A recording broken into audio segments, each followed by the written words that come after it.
Welcome to week 2 of the 2-minute drill. We're here with Nichols head coach Kevin Loney. Kevin, a thrilling 28-27 come from behind win on Friday night. Let's kind of go through a couple of events in the game. Certainly. Starting out, you guys are late in the second quarter. You're down 7-0, but you get that tying touchdown, so you head into halftime tied up. Yeah, it was great for the kids. I think the great thing early on was in our first drive, we got down to about like the 6 or 7 yard line, I believe, and just couldn't punch it in. And at that point, our guys, okay, we can do this. Let's go score it, and just give credit to Westfield. They're really good on defense, and they give us really a hard time, but we made some plays and finally got in the end zone. So you have a young team, and you're heading into halftime, and you're tied up, so the confidence is there. Certainly. Then they come out, and next thing you know, it's 21-7. You're down 2 scores. What's the sidelines like now? I think they're more upset because the 2 touchdowns that were all self-inflicted. It was 2 blown coverages, and so our upperclassmen secondary. So they're like, okay, we can do this. Just let's go execute. And it was kind of a really good deal. We just had to find a way to get back out there and then fix the problems. Last year, your team capitalized on a lot of big plays, lots of 50, 60-yard touchdown passes. You get a 63-yard connection from Respis to Rimsky, gets you back in the game, a touchdown away, and then you force the fumble right on their 10-yard line, 5-yard line. That was great. I tell you what, it was. This is now twice here at home we've forced a fumble. I think almost in that exact same spot against these guys, and it was our middle linebacker both situations, which is great. That's the first time I think that I've been here where our defense has directly led to our offense punching it in right then and there, and that was really big. We talk about playing a team game. Everyone, working together, working for each other, and that's finally what happened for us. Yeah. So Jem punches in, you're tied at 21. You have the ball about 6-7 minutes left in the fourth, and you're driving down a little bit, drive stalls on a fourth down. You go to overtime, and you win the toss. Certainly. We lost the toss, actually, You lost the toss. Yeah. They deferred it, so you had the ball to start.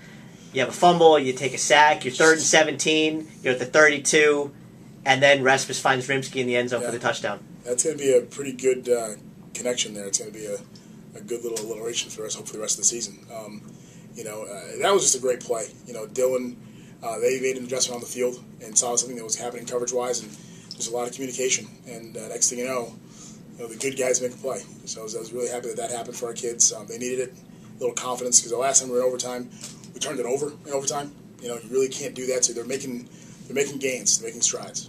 Respis kept a lot of plays alive with his legs, that being really the key play of the game. Certainly.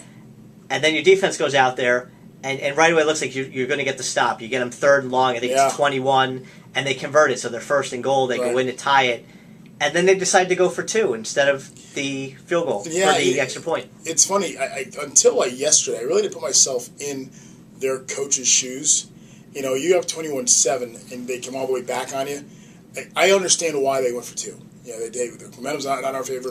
Let's do something to change it and get out of this thing right now before who knows what happens. And the great thing for us was, having played these guys for so long, we had them on film from about 3 or 4 years ago. And the play they lined up in, we had seen before on film.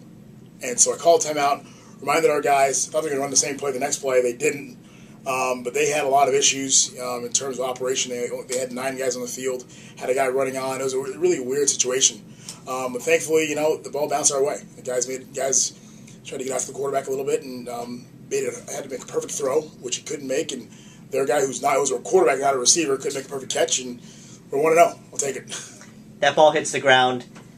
Not just your feelings, but the team on the sidelines. I mean, this is their second win, really in about 6-7 games now. But the second in the last 3 years. So, I mean, the meaning, how much did it mean to them? I think for our guys, upperclassmen was relief because they've been through so many of those types of games where it's the other team makes the play, or you have it and they make the great play, and all of a sudden, here we go again. And this time it was, hey, it broke our way. Things are going to start to happen for us in a positive way. You talk about going from the steps from believing you can win to knowing you can win. Correct. And those steps. And this is one of those games where the confidence will grow because now they've been in this situation, knowing that, hey, we're down 2 scores, but we just came back and won and carried this momentum. And honestly, I think that part of that is for our kids on offense and defense, and also in the kicking game, is they feed off of each other. And so now, hey, offense, if you're struggling, we'll get you the ball back in a short field. Hey, defense, if you're struggling, we'll go score a big play and take you off the hook a little bit, or we'll go try to block a punt, or whatever it's going to be. And if you can play team football that way, you're going to be a lot more successful, because no matter how good the players are on the other team, no one individual effort is going to beat your best team effort, and that's where hopefully we're starting to get there for our kids. So now your team has a little bit of confidence heading into Friday night's game against a strong Western Connecticut State team. Yeah. What do you see with that matchup? I get bad flashbacks. When I first started coaching college football, I was at Norwich University, Vermont, and Westcon was basically the class of then the Freedom Football Conference, and they had a lot of talent. They were a playoff team, and they do it the right way. I've got a lot of respect for Joe Loth, who's there now as head coach in his second year. They've been through a lot of challenge the last couple of years, playing in a really tough conference. And so while they may have some lopsided scores, they've played really good football. And everyone I've talked to in that conference has said those guys are physical, they're tough, they get after it. They just didn't have the athletes to compete with the rest of the guys in the conference. They do now. We watched them on film. They gave us their scrimmage from Saturday, and they're really good. And it's good for our guys to kind of see where we stand now. You've gone up against a good Westfield State team, and now you see, okay, can we keep it going there? But also, here's something we're not really sure about.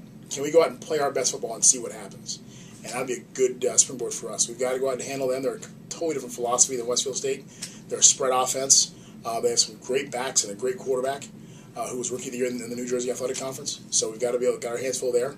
But we've got our guys, and that's the thing our guys have to understand is, hey, you're good enough to go out there and win against anybody if you just go out and play your best football.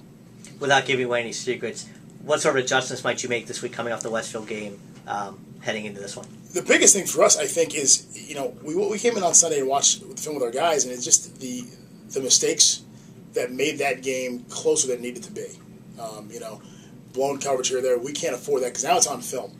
And Westcon's going to go out and try to, attack those weaknesses. So we've got to turn those into strengths, obviously.